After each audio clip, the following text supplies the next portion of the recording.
Shambhavi kitchen मध्ये तुमच्या सर्वांचं स्वागत आहे। आज आपण नवीन रेसिपी सोबत आलेलो आहोत। तर आपण पनीर टिक्का कसा बनवायचा हे बघणार आहोत। त्यासाठी लागणारे साहित्य आपण बघून घेऊया। आपण 125 ग्रॅम पनीर घेतलेले आहे।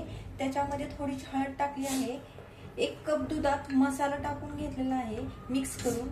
1 अर्धी वाटी दही, 1 ढबू मिरची, 2 मीडियम साइजचे टोमॅटो, मीठ, तडका द्यायला मिरची, 2 चमचे चटणी, 1 मोठा कांदा आणि कोथिंबीर। आता आपण ह्या पनीर मध्ये दही घालणार आहोत। दही मध्ये मिक्स करून एक 10 मिनिट ते 15 मिनिट ठेवणार आहोत। चांगलं मिक्स करून थोडी चटणी टाकूया।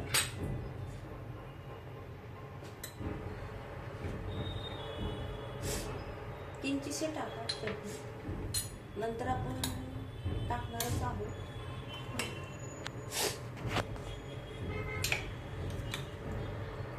एक 15 मिनिटासाठी चांगलं असं मुरून देऊया।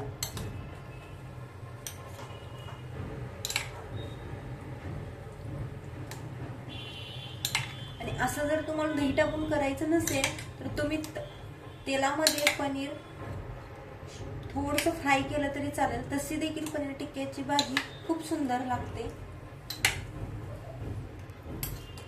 लसूण, कांदा आणि टोमॅटो आपण मस्तपैकी तेलात भाजून घेतलेला आहे गोल्डन कलर येईपर्यंत। आता आपण हे मिक्सरवरून काढून घेऊया। त्यासाठी थोडंसं पाणी टाकून मिक्सरवरून काढून घेऊया। तेल गरम झाले आहे। 2 चमचे तेल आपण कढईत टाकले आहे। आता आपण जिरे मोहरी तडतड उडून द्यायचे। थोडंसं आलं, लसूण खोबरं,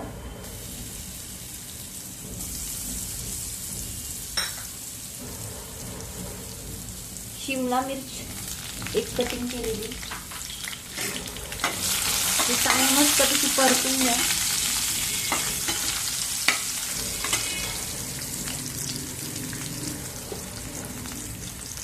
थोडी चिमटभर हळद टाका।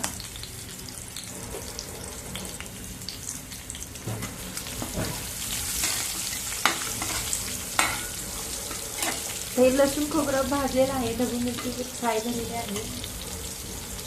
त्याच्यामध्ये थोडंसं मीठ, मसाल्यामध्ये मीठ असतं त्यामुळे कमी घालते, चवीनुसार आपल्या घालू शकता।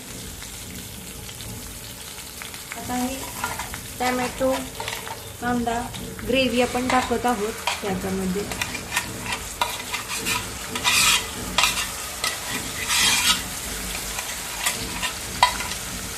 आता लसूण, कांदा, टोमॅटोला ग्रेव्हीला तेल सुटत आहे। तेल सुटेपर्यंत आपण बारीक गॅसवर हे हलवायचं आहे। आता तेल सुटले, आता आपण ही ग्रेव्ही टाकत आहोत दुसरी।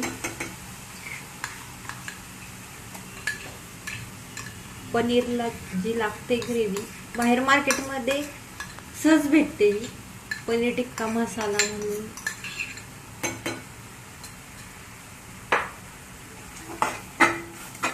ही पण आपण एक 2 ते 3 मिनिट फ्राय करत आहोत। बघा, ह्या पण ग्रेव्हीला तेल सुटेपर्यंत आपण भाजून घेतलेला आहे। आता अर्धा चमचा तांबडं तिखट टाकलेलं आहे आणि अर्धा चमचा काळी चटणी।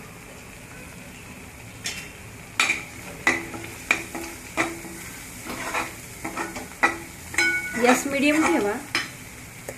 आता आपण याच्यात पनीर सोडत आहोत।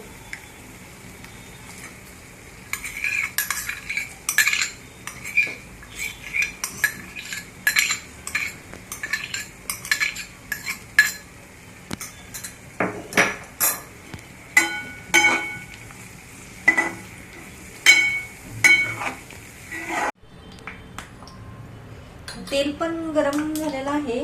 आपण तडका देण्यासाठी आपण गॅस बंद करत आहोत। चटणी टाकले ना काळी पडते। आणि ह्या मिरच्या टाकत आहोत। हा असा आपण तडका देत आहोत। कट येईल त्यामुळं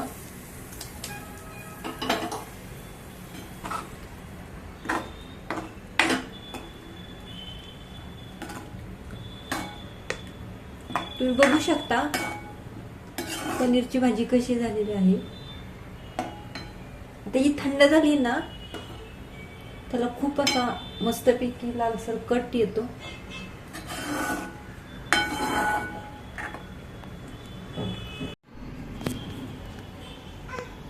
अशा प्रकारे आपली पनीरची भाजी बनवून तयार आहे. तर ही रेसिपी तुम्हाला आवडली असल्यास लाईक आणि सबस्क्राईब करायला विसरू नका. आणि हो, ही पनीरची भाजी नक्की घरी एकदा ट्राय करून बघा.